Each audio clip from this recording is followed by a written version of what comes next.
Hello and welcome to this episode of Connected Thinking in association with the NLA. I'm Shravan Joshi, and today I'm joined by Michael Phillips, who is the president of Jamestown and is joining us from New York, actually.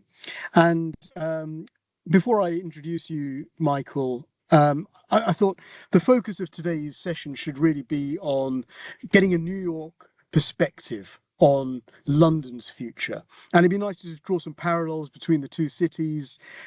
We all know London's better, but there are bits where New York excels. But before we get into that combative mode, why don't you introduce yourself, Michael?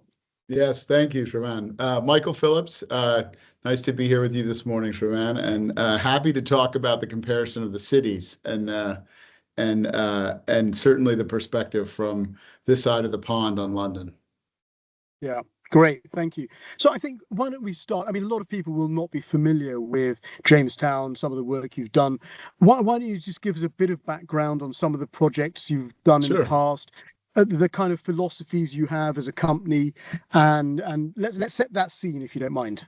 Sure. So Jamestown is a 42-year-old real estate investment manager who's really sort of largely focused on heritage buildings and adaptive reuse of industrial facilities into tech and media campuses is, I think, the thing is what we're best known for. Things like Chelsea Market, which and 111 8th and Milk Studios, which all became the basis of New York's Google campus, of Google's New York campus, and things like Industry City and Pond City Market, and a building called Groot Handelsgebouw in Rotterdam, which is the largest trade mart in the Netherlands, and so the IDB building and the Unicorn Factory in Lisbon, a variety of mandates across Central Europe and some in Great Britain. Our recent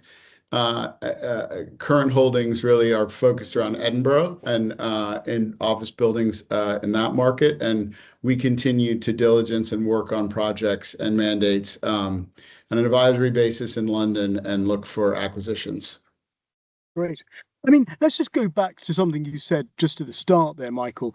You're dealing with heritage buildings and you're bringing tech into them, right? Your occupants are tech.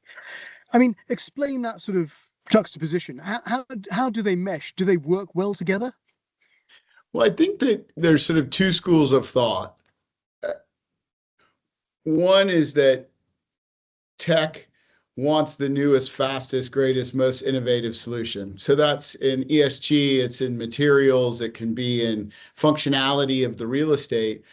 But the juxtaposition to that is that the workforce wants meaningful connectivity, wants sense memories of the rest of their lives, that they've dedicated a lot of their time to a screen or to coding or to an environment that's very digitally advanced. They want very analog things around them that give them contextual relationship to what they do. And obviously we've seen that with all of the leaders in the tech space and the way they've created campuses. And whether it's, new campuses that have mass timber elements or gardens and green biophilia on them, or how they deal with food and amenities and health and wellness. So our roots have been very kind of anchored in a great group of heritage buildings, of which we have many in Europe and America, but certainly have built very innovation forward mass timber office buildings for our tenants, as well as 80s, 90s, 2000s vintage buildings that we've retrofitted into making them compatible for that workforce. Yeah. And look, London isn't apart from that. I mean, London has a lot of historical buildings, heritage buildings that actually do need to be reimagined. I mean, we do have a space issue in London, office space issue overall. And, we need to be a bit more imaginative, I think, in the way that we think about these spaces. Just from the brief experiences that you've had in the London market, where do you see some of those opportunities? I mean, what excites you when you come to London, and perhaps some of the challenges you faced as well? But I think what's very refreshing about London is that each of the neighborhoods or districts, boroughs, however they get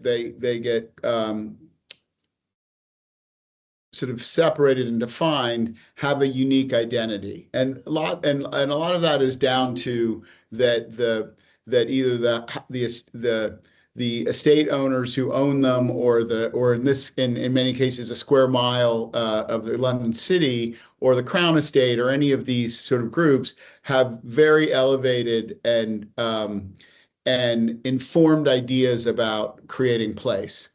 Uh, what that also creates is you have a legacy in the city of what I would call, Archy-Star buildings, things like the Gherkin and the Shard, and a variety of those buildings, and that interplay between old and new.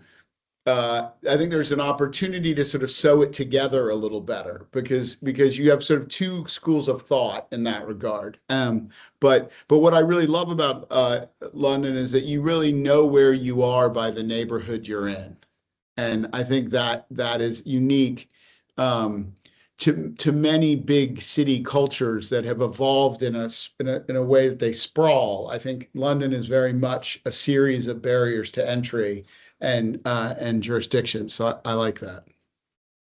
And I think the same is true in New York. I mean, I was lucky enough to come on a study tour a couple of years ago, and I visited some of your assets. I visited Chelsea Market, I visited Industrial City, and you could see those local heritage traits within the solutions you've built. And you've used, I suppose, the ground floor plane very effectively as a permeable space. It's a very public space in those complexes. Well, I think one of the concerns that we have in London is a lot of our buildings feel closed. They feel sort of inward looking. Talk to me a little bit about how you've turned some of those heritage buildings in New York to be outward facing and inviting for people. Sure. I mean, I think the Brits really created the arcade and the passage and the idea of these sort of pedestrian shopping spaces. I think at the same time, we've lived through really several decades of very high security around prime tenancy, and with the advancements in AI and recognition, and the ability to create a security layer that's less of a friction point and allow more free-flowing interaction on the ground plane, and to create an amenity base that is both available to the public and to the domestic tenants of the building, is, I think, the real opportunity. And as we think about, some of that, I mean, I think one of the challenges around that is the business rate system in Britain, and how do you, if you have business rates that can be as much as equal to your full rent charge, how do you incubate and create acceleration around independent small business in prime districts? And so one of the things that, to your point of the fortress sort of feeling of closed buildings, is to sew together those spaces with meanwhile and placemaking and a variety of different uses. But I certainly think that more open ground plane and more interactivity on the streetscape is the real opportunity there. Yeah, yeah. And that in itself draws in different demographics of people.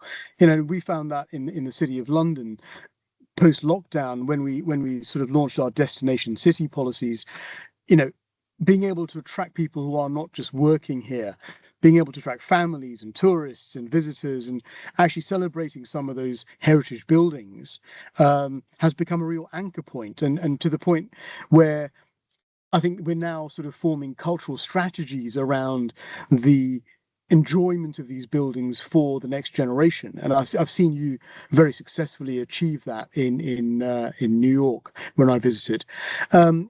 The other piece that I found really interesting was we were lucky enough to also go to Boston with you, and some of the work that you'd done in life sciences in Boston, and Sure. really and not just life sciences, but I remember on that campus that you've got there, you've brought in real tech innovation. I mean, real, and there were robots everywhere, and it was Yeah. quite snazzy actually. It's quite cool. It sort of brings out the inner child in you. Talk us through that, because explain that building for our audience, as well as Sure. how you've turned it into something different. Sure. So that building's called the Innovation and Design Building, and it's a 1.4 million square foot, basically horizontal skyscraper. And it's it.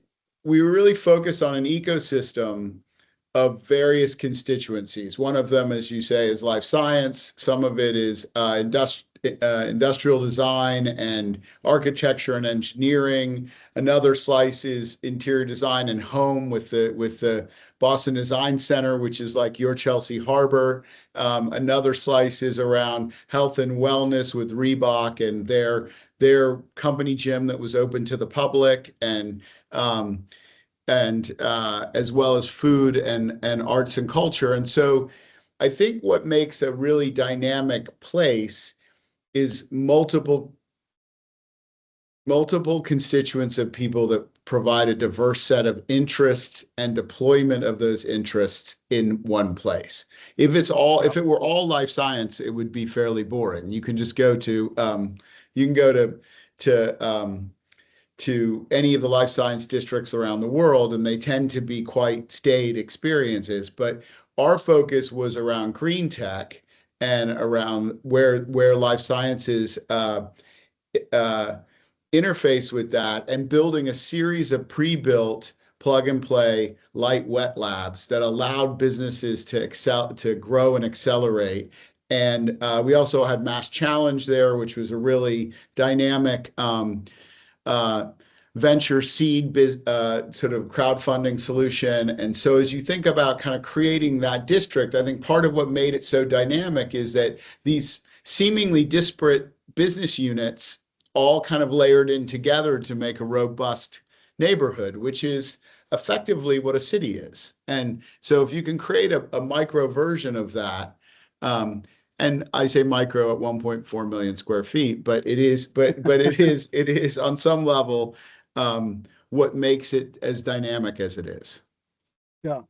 And it's interesting, I think, if I compare to life science parks and campuses here in London, they tend to be, uh, quite pure, in the sense that they are there to service the life sciences sector. They are built to service deliveries and create those wet labs in a secure environment. And actually, in a way, you've done the exact opposite. You've kind of opened it up and gone, there's life sciences there, and there's an architect's firm there, there's an industrial design firm there. That ecosystem, um, creating and curating that ecosystem, I think, is where you've excelled. And I think where perhaps we could take some lessons from.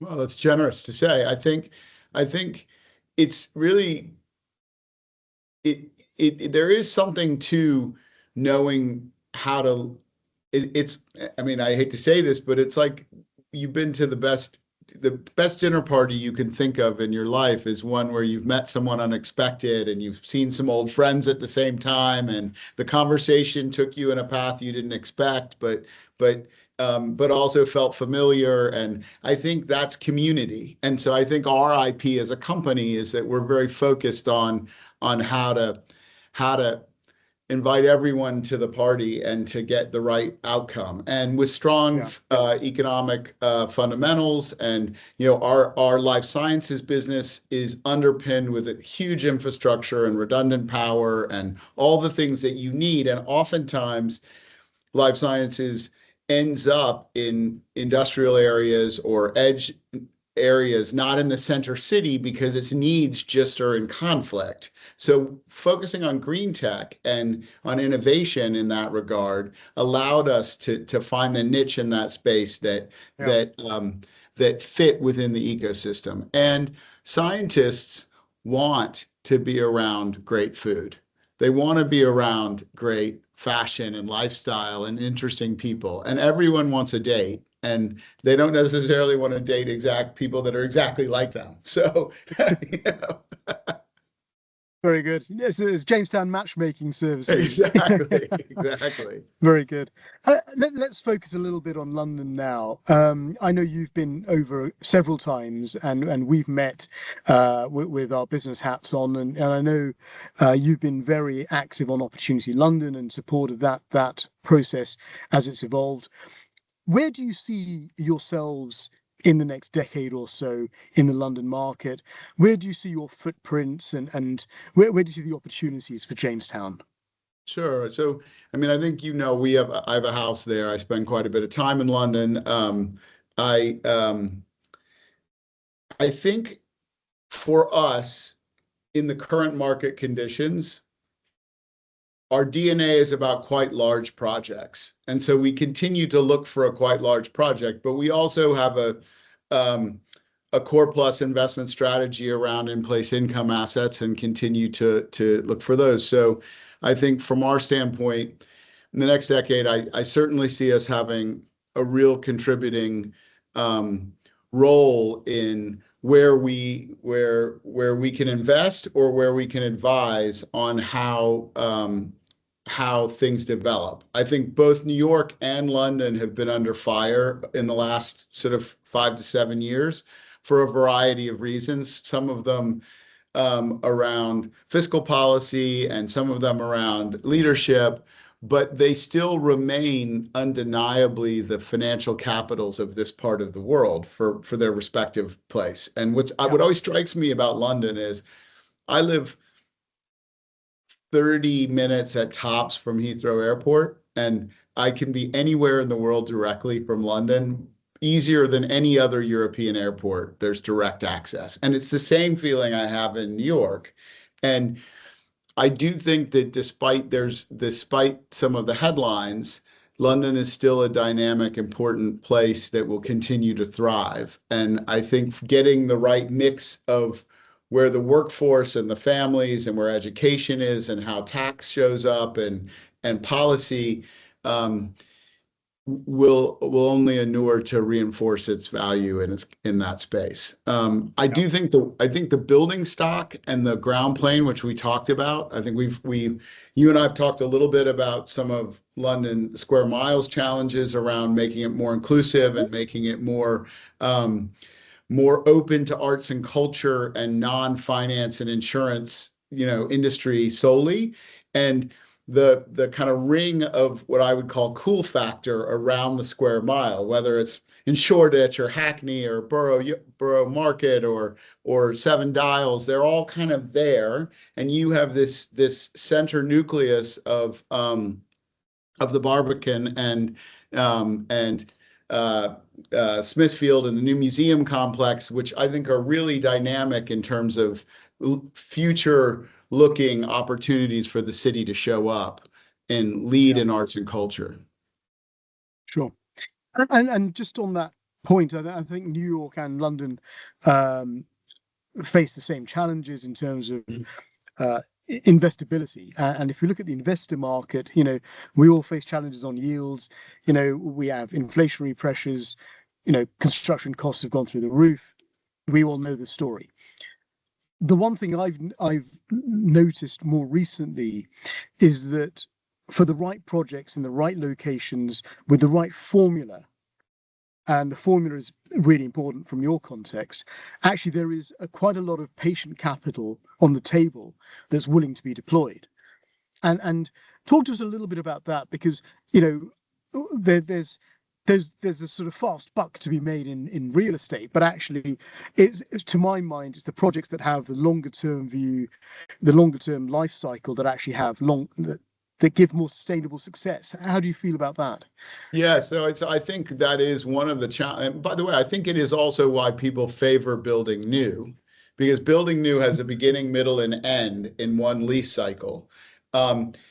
But I think value, and I think long-term owners would agree that value is in strong infrastructure investment and social infrastructure investment. The yield is much greater over several leasing cycles as the project matures. And so we tend to be much longer holders of real estate, which means you align yourself with with sovereigns or with pension funds or with family offices that allow you to think less as an IRR investor and more as a multiple investor. And how do you think about creating value? And so the opportunity there for the city, I think, will be in that space, and has always been to a certain extent in that space. Long-term investors who are seeing this as generational buys. Yeah. Thank you, Michael. I've really enjoyed speaking with you, and I think for our audience, certainly we've learned a lot about how New York tackles some of these problems that London has as well, and I think both cities can probably learn from each other and move forward for the next generation's needs. So thank you very much for joining us.